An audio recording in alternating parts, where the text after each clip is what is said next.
اعوذ باللہ من الشیطان الرجیم بسم اللہ الرحمن الرحیم۔ مولا کائنات حضرت امیر المومنین علی ابن ابی طالب علیہ السلام کے مجموعہ کلام نہج البلاغہ کے پہلے باب کا خطبہ نمبر 209۔ اللہ سبحانہ کے زور فرما روائی اور عجیب و غریب صنعت کی لطیف نقشہ رائی ایک یہ ہے کہ اس نے ایک انتہا دریا کے پانی سے جس کی سطحیں طے بطے اور موجیں تھپیڑے مار رہی تھیں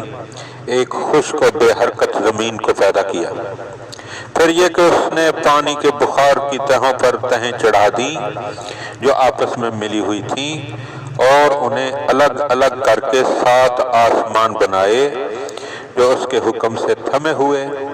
اور اپنے مرکز پر ٹھہرے ہوئے ہیں، اور زمین کو اس طرح قائم کیا کہ اسے ایک نیلگون گہرا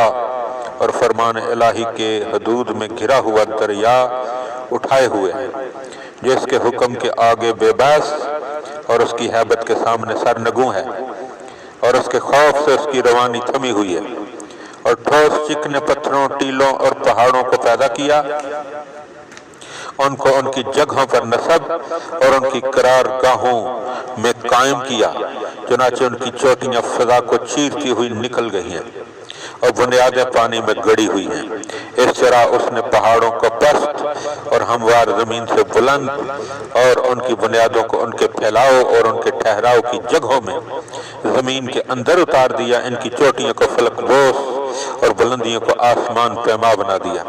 اور انہیں زمین کے لیے ستون قرار دیا اور میخوں کی صورت میں انہیں گاڑا، چنانچہ وہ ہچکولے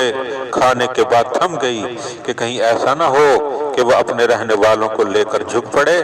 یا اپنے بوجھ کی وجہ سے دھنس جائے یا اپنی جگہ چھوڑ دے۔ پاک ہے وہ ذات کہ جس نے پانی کی طغیانیوں کے بعد زمین کو تھام رکھا ہے اور اس کے اطراف و جوانب کو تر بتر ہونے کے بعد خشک کیا، اور اسے اپنی مخلوقات کے لیے گہوارائے استراحت بنایا، اور ایک ایسے گہرے دریا کی سطح پر اس کے لیے فرش بچھایا جو تھما ہوا ہے، بہتا نہیں ہے اور رکا ہوا ہے، جنبش نہیں کرتا، جسے تند ہوائیں ادھر سے ادھر دھکیلتی رہتی ہیں اور برسنے والے بادل اسے مت کر پانی کھینچتے رہتے ہیں۔ بے شک ان چیزوں میں سر و سامان عبرت ہے اس شخص کے لیے جو اللہ سے ڈرے۔ اللہم صلی علی محمد و آل محمد۔